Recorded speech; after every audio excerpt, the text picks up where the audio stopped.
Like, let's look at high tide flags. If you have a high tide flag, let's look at overstock.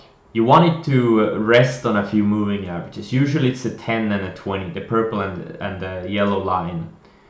Like you get high tide flag, like overstock a couple of years ago, you got multiple high tide flags.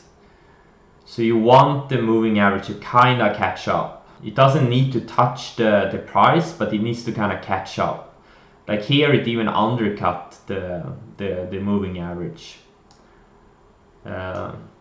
And here it bounced right off the moving average. And this year we have USLV, which I traded. It kind of starts riding. When the price starts riding the moving average, it doesn't have to. It's usually the 20-day. Those are the best ones. Or these are the most common ones. It kind of starts riding. You can kind of see that it performs a series of higher lows. Same thing with the rates this year. Now these are a bit slower moving, so they're not as explosive and fast, but you kind of can see it here. It's surfing the moving average.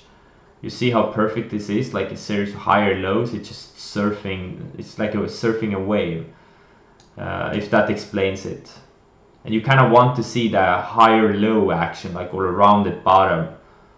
It doesn't have to be perfect. You get these undercuts, but as long as these undercuts get bought up really fast, like it's a one-day thing or something like that, those are completely fine. You want to see that. You want to see the shakeouts.